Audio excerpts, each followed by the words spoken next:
नमस्कार मित्रांनो, जय महाराष्ट्र। माझ्या यूट्यूब चॅनलमध्ये तुम्हा सर्वांचं पुन्हा एकदा मनापासून सहर्ष स्वागत। आताच्या घडीची सर्वात मोठी बातमी, महाराष्ट्रात भाजपला सर्वात मोठा बसलाय धक्का, अजित पवार सरकारमधून बाहेर। मित्रांनो, काय आहे सविस्तर बातमी जाणून घेण्या अगोदर तुम्ही जर आमचं चॅनल सबस्क्राइब केलं नसेल तर सबस्क्राइब करा, बेल आयकॉन प्रेस करा, जेणेकरून आमचे असेच नवनवीन व्हिडिओ, राजकीय घडामोडी सर्वात प्रथम तुम्हाला याच चॅनलवरती बघायला मिळतील। सध्या महाराष्ट्रामध्ये अजित पवार यांच्यावरून सर्वात मोठा गदारोळ महायुतीमध्ये चालू आहे। संघाने अजित पवारांना सोबत घेतल्यामुळे भाजपचा दारुण पराभव झाला असं म्हटले। त्यानंतर भाजपच्या आमदारांनी देखील अजित पवार यांनाच दोषी ठरवले। अजित पवार यांच्यामुळेच आपल्या जागा महाराष्ट्रात कमी आल्या। त्यानंतर काल शिंदे यांच्या शिवसेनेचा मेळावा झाला, त्यामध्ये रामदास कदम यांनी देखील अजित पवारवरती ताशेरे ओढत अजित पवार यांना जर आपण लवकर घेतले नसते तर आपल्याला एक निकाल वेगळा आला असता।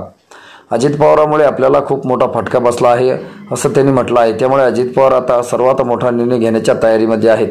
अजित पवार महायुती सरकारमधून बाहेर पडून पुन्हा एकदा दोन्ही सरकारला, दोन्ही पक्षाला मोठा धक्का देणार असल्याची बातमी सध्या समोर येत आहे।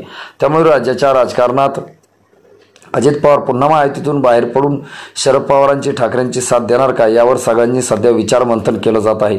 त्यामध्ये छगन भुजबळ असतील किंवा सुनील तटकरे असतील, प्रफुल्ल पटेल असतील, हे देखील नेते सध्या भाजपमध्ये प्रचंड संतापलेले आहेत। त्यामुळे आगामी काही दिवसातच अजित पवारांचा निर्णय येऊन महाराष्ट्रात राजकीय भूकंप होऊन मध्यवर्ती निवडणुका होऊ शकतात आणि अजित पवार सरकारमधून देखील बाहेर पडू शकतात असा इशारा सध्या दिला जात आहे। त्यामुळे राज्याच्या राजकारणात सध्या भाजपची आणि शिंदे गटाची मोठी वाताहत होऊ शकते असं सध्या बोललं जाते। पुढील विधानसभेमध्ये पुन्हा एकदा त्यांना मोठा फटका बसेल अशी चर्चा आहे। मित्रांनो, तुम्हाला काय वाटतं? अजित पवार, छगन भुजबळ, सुनील तटकरे यांनी महायुतीच्या सरकारमधून बाहेर पडायला पाहिजे की नाही? तुमच्या काय प्रतिक्रिया आहे नक्की कमेंटच्या माध्यमातून आम्हाला कळवा। आणि तुम्ही जर आमचं चॅनल अजूनही सबस्क्राइब केलं नसेल तर सबस्क्राइब करा, बेल आयकॉन प्रेस करा। भेटूया पुढच्या व्हिडिओमध्ये। तुर्तास धन्यवाद।